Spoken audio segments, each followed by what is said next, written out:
প্রিয় শিক্ষার্থী, দশম শ্রেণীর বিজ্ঞান ক্লাসে তোমাদের সবাইকে স্বাগতম। আশা করছি তোমরা সবাই ভালো আছো এবং প্রতিনিয়ত স্বাস্থ্যবিধি মেনে চলছো। আলহামদুলিল্লাহ, আমিও ভালো আছি। আমি ওয়াহিদা খানম কলি আজকে তোমাদেরকে দ্বাদশ অধ্যায়ের আমাদের প্রাত্যহিক জীবনের তড়িৎ বিশ্লেষণের গুরুত্ব এটা আমরা আজকে পড়বো, সেই সাথে তড়িৎ ক্ষমতাও পড়বো। আর গতদিনে আমরা পড়েছিলাম হচ্ছে তড়িৎ বিশ্লেষণ, তাই না? তো প্রথমে যদি আমি জিজ্ঞাসা করি যে তড়িৎ বিশ্লেষ্য পদার্থ বলতে তুমি আসলে কি বোঝো? আমরা তড়িৎ বিশ্লেষ্য পদার্থ বলতে সেই সকল পদার্থকে বুঝি যারা তড়িৎ প্রবাহের সময় কি হয় যে দ্রবণের যে দ্রব্যটি একাধিক ভাগে বিশ্লিষ্ট হয়ে অর্থাৎ এক বা একাধিক ভাগে বিশ্লিষ্ট হয় তাকে তড়িৎ দ্রব্য বা তড়িৎ বিশ্লেষ্য পদার্থ বলে। তাহলে ইলেকট্রোলাইসিসের সময় বা তড়িৎ বিশ্লেষণের সময় এই দ্রব্যটি কত ভাগে বিভক্ত হয়? দুই ভাগে বিভক্ত হয়। একটা হচ্ছে ধনাত্মক আয়ন এবং অপরটি হচ্ছে ঋণাত্মক আয়ন, তাই না?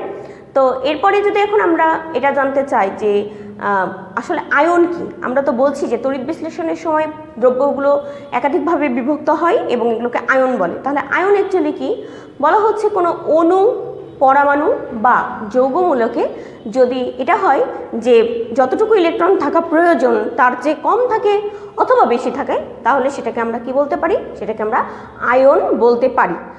এখানে ধনাত্মক আয়ন, ঋণাত্মক আয়ন এটা আমরা কিভাবে বুঝবো? যদি ইলেকট্রন স্বাভাবিকের তুলনায় কম থাকে তাহলে সেটা ধনাত্মক আয়ন, আর যদি ইলেকট্রন স্বাভাবিকের তুলনায় বেশি থাকে, মানে স্বাভাবিক যে সংখ্যাটা হওয়া উচিত সেটার তুলনায় যদি বেশি থাকে তাহলে সেটাকে আমরা ঋণাত্মক আয়ন বলে থাকি। তো আজকের পাঠে আমরা যাই। আজকে আমরা পড়ব প্রাত্যহিক জীবনে তড়িৎ বিশ্লেষণের গুরুত্ব। তো তড়িৎ বিশ্লেষণ যে আমরা করি, তো এই তড়িৎ বিশ্লেষণের কি প্রভাব রয়েছে আমাদের প্রাত্যহিক জীবনে? আমাদের দৈনন্দিন জীবনে বিভিন্ন কাজে আমরা তড়িৎ বিশ্লেষণকে কাজে লাগিয়ে নানাবিধ সুযোগ সুবিধা ভোগ করি। প্রথমটা যেটা আমরা বলবো সেটা হচ্ছে তড়িৎ প্রলেপন। এই তড়িৎ প্রলেপনের নামটা শুনে মনে হচ্ছে যে কখনো বোধহয় শুনিনি, তাই না? তো আমরা মানে ক্লাস 7-এ 8-এ ইলেকট্রোপ্লেটিং কিন্তু শব্দটা শুনেছি। ইলেকট্রোপ্লেটিংই মূলত তড়িৎ প্রলেপন।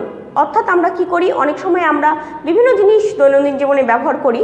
তো এই জিনিসগুলো ব্যবহার করার সময় যেটা হয় সেটা ধরো যে তোমার একটি ঘড়ি, এখন ঘড়িটা হয়তো লোহা, তামা বা ব্রোঞ্জ এগুলোর তৈরি, কিন্তু ঘড়িটার ওপরে চকচকে ভাব আনার জন্য সেটা দুটো কারণে হতে পারে।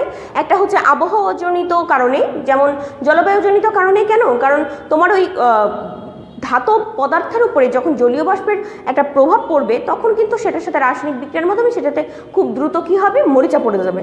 তো এর ফলে জিনিসটা সৌন্দর্য নষ্ট হবে এবং জিনিসটা যে লং লাস্টিং একটা পিরিয়ড পর্যন্ত যে টিকবে এটাও কিন্তু হবে না। যেমন ধরো আমার এই ঘড়িটা, এটা আমার হাতের এই চুড়িটা দেখো, এটা কিন্তু গোল্ড। তাহলে এটা গোল্ড, কিন্তু এটার গোল্ডের কারণে এটা নিজস্বই একটা উজ্জ্বলতা রয়েছে, কিন্তু এটা কিন্তু গোল্ডের নয়, এটা কিন্তু হয়তো নিচে লোহা আছে কিংবা তামা আছে, কিন্তু এটাকে যে চকচক করছে একবারে গোল্ডেন কালার, তো এই চকচক করার কারণ হচ্ছে যে এর ওপরে হয় সোনা কিংবা হচ্ছে হয়তো কখনো কখনো রূপা, কখনো নিকেল এগুলো ব্যবহার করা হয়, এর উপরে একটা প্রলেপন দেওয়া হয় জিনিসটা চকচকে করার জন্য। এটা জলবায়ুজনিত সমস্যা রোধ করার জন্য এবং একই সাথে সৌন্দর্য বৃদ্ধির জন্য।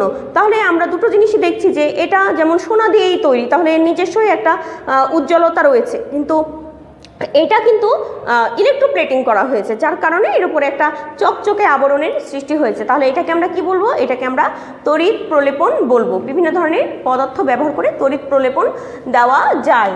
তো এটা আমরা তাহলে আমরা লিখতে পারি যে বস্তুর সৌন্দর্য বর্ধনে এবং দীর্ঘ সময় টিকিয়ে রাখতে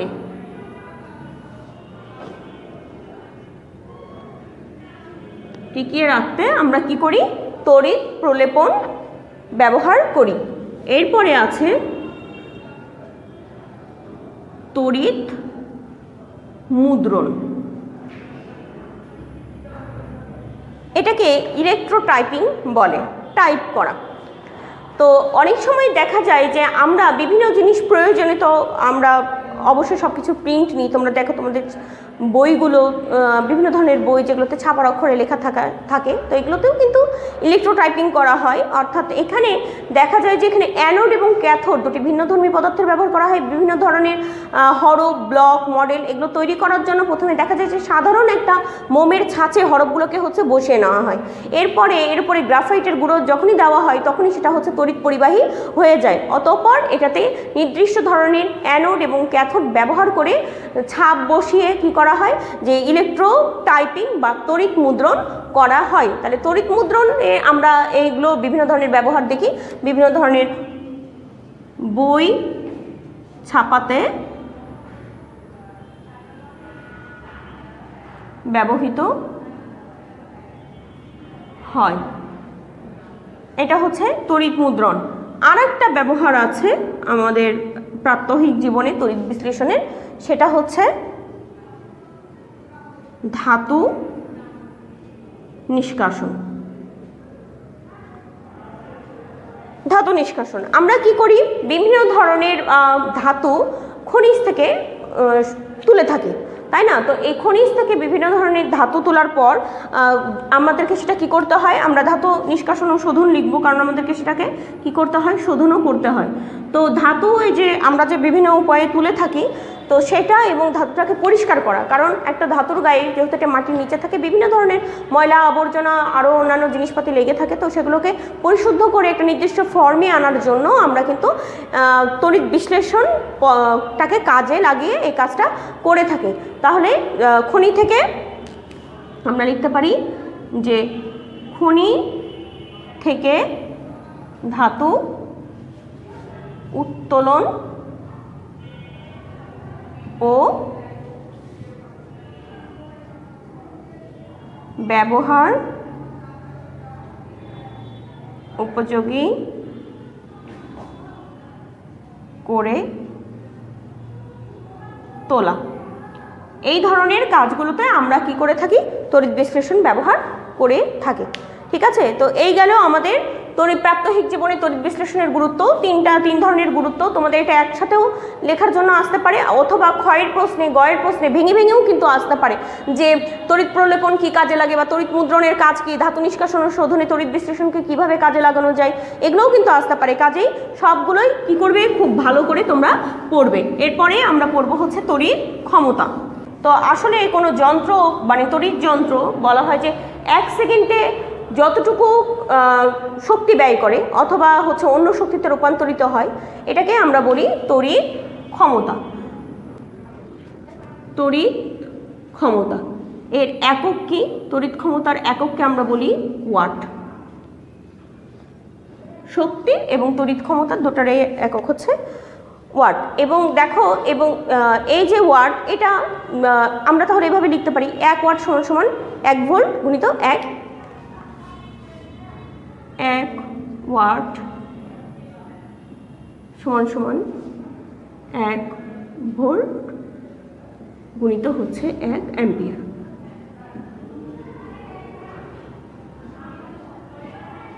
আবার এটাই যখন এরকম হয় যে অনেক বেশি আমাদেরকে তড়িৎ মাপতে হবে, তখন আমরা সেটাকে কিলোওয়াট বা মেগাওয়াট হিসেবে লিখতে পারি। তাহলে একক হতে পারে এর কিলোওয়াট বা মেগাওয়াট। ঠিক আছে, তাহলে 1 কিলোওয়াট সমান সমান 1000 ওয়াট। এই সংখ্যাগুলো নৈর্ব্যক্তিকের জন্য জানতে হবে। আর 1 মেগাওয়াট হচ্ছে 10⁶ ওয়াট। তাহলে আমরা এই পরিমাপ থেকেই বুঝতে পারছি যে আসলে এর এককগুলো কিভাবে পরিবর্তন হয়ে যায়। তো আমরা এমনি নর্মালি তোমরা যে দেখে থাকো যে তড়িৎ যে সরবরাহ, এটার পরিমাপও কিন্তু আমরা এই বিভিন্ন ধরনের মানে পরিমাপে মাপতে পারি। যেমন ধরো আমাদের যে বিদ্যুৎ বিল আসে সেটাকে আমরা ইউনিটে মাপি, তাহলে তড়িৎ যে তড়িৎ সরবরাহটা হয় এটাকে কিন্তু আমরা ওয়াট মানে হচ্ছে বোর্ড অফ ট্রেড ইউনিট বা সংক্ষেপে আমরা ইউনিট বলে থাকি। তাহলে এটাকে আমরা ইউনিটে পরিমাপ করতে পারি। আমরা যে বিদ্যুৎ বিল দিই এটা ইউনিটে পরিমাপ করে দিই। এখন তোমরা অনেক সময় একটা মানে বাল্বের গায়ে, তড়িৎ বাল্বের গায়ে তোমরা অনেক সময় এরকম ধরনের একটা লেখা দেখে থাকো।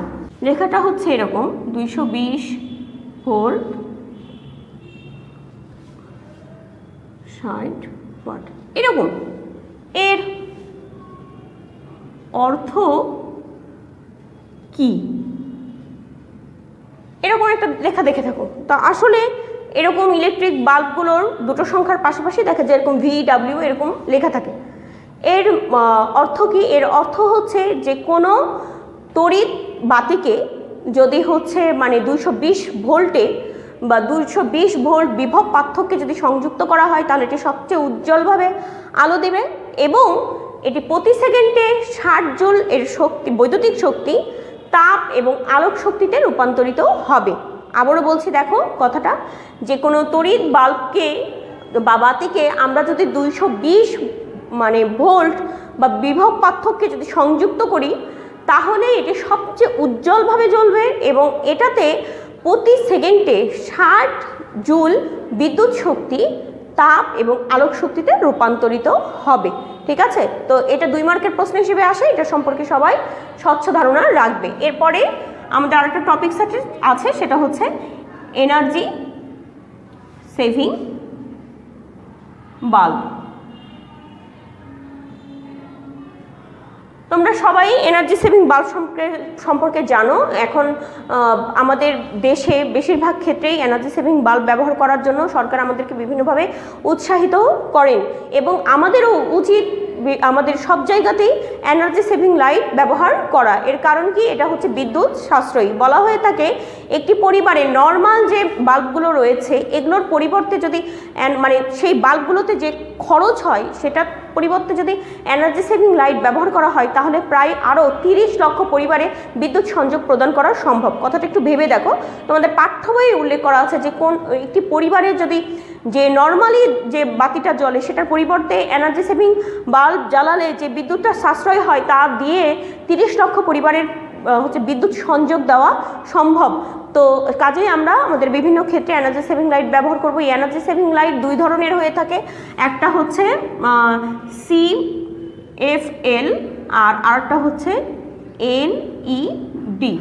একটা হচ্ছে কম্প্যাক্ট ফ্লোরোসেন্ট লাইট আর আরেকটা হলো লাইট ইমিটেটিং ডায়োড। তো এই যে হচ্ছে 2 ধরনের এনার্জি সেভিং বাল্ব, এই বাল্ব ব্যবহার করলে দেখা যায় যে 20 থেকে 80% শক্তি সংরক্ষিত হয়। 20 থেকে প্রায় 80% শক্তি সংরক্ষিত হয়। অর্থাৎ তোমরা দেখো যে কত পরিমাণ বিদ্যুৎ আমরা সাশ্রয় করতে পারি এনার্জি সেভিং লাইট ব্যবহার করলে। আর এটার দামও বেশি না, আবার যেটা হয় এটা হলো দীর্ঘমেয়াদী। অর্থাৎ একটা বাল্বের যে সাধারণ লঞ্জিভিটি এটার থেকে এনার্জি সেভিং লাইট অনেক বেশি দিন চলে এবং এটা বেশি দিন চলার কারণে যেটা হয় যে আমাদের পরিবেশের উপরে কিন্তু এর প্রভাবটা কম পড়ে। অর্থাৎ বিভিন্ন ধরনের ইলেকট্রনিক জিনিস যা আমরা নষ্ট হয়ে গেলে ফেলে দিই এগুলো কিন্তু মাটিতে গিয়ে সহজে মিশে না, পচে না, যে পরিবেশের উপরে একটা বার্ডেন, একটা বোঝা হয়ে যায়। কিন্তু এনার্জি সেভিং লাইট ব্যবহার করলে যেহেতু এটা দীর্ঘদিন ধরে চলে, সুতরাং সবার ঘরে যদি এনার্জি সেভিং লাইট ব্যবহার হয় তাহলে এটার পরিমাণটা ধীরে ধীরে কী হবে, যে নষ্ট হওয়ার পরিমাণ, অন্যান্য বাতির ব্যবহারের পরিমাণ কমে যাবে এবং আমরা অল্প পরিমাণে এটা পরিবেশে ফেলবো এবং আমাদের পরিবেশের উপরে ভারটা হচ্ছে কমে যাবে। তো এই ছিল তোমাদের আজকের পার্ট। আমরা বিভিন্ন জিনিস আজকে জানলাম, আমাদের প্রাত্যহিক জীবনে তড়িৎ বিশ্লেষণের গুরুত্ব জানলাম, তড়িৎ ক্ষমতা কী জানলাম, কোন কোন ক্ষেত্রে তড়িৎ ক্ষমতা আমরা কোন ইউনিট বা কোন এককে ব্যবহার করে থাকি তা জানলাম, সেই সাথে আমরা জানলাম এনার্জি সেভিং বাল্বের গুরুত্ব। তো আমি আশা করছি আজকে তোমাদের পাঠ সবারই খুব ভালো করে পড়া হয়েছে। যাদের কোনো পড়া বুঝতে যদি সমস্যা থাকে তাহলে আমরা সেটা লাইভ ক্লাসে আলোচনা করে নিব। আর তোমাদের আজকের হোমওয়ার্ক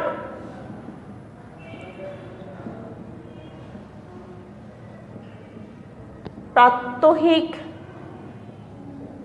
জীবনে তড়িৎ বিশ্লেষণের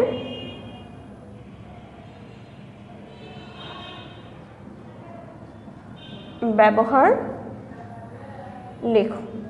এই হচ্ছে তোমাদের আজকের পাঠ। সবাই সুন্দর করে হোমওয়ার্ক করে হোমওয়ার্কের খাতার ছবি তুলে গ্রুপে পোস্ট করবে।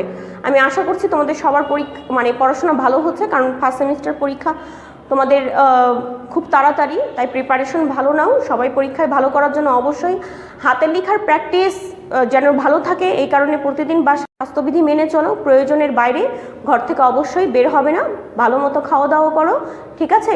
এবং আবারও বলছি, মনোযোগ দিয়ে পড়াশোনা করো। তোমাদের সবার সুস্থতা কামনা করছি। তোমাদের সবাইকে ধন্যবাদ। আবারও নেক্সট ক্লাসে দেখা হবে। আল্লাহ হাফেজ।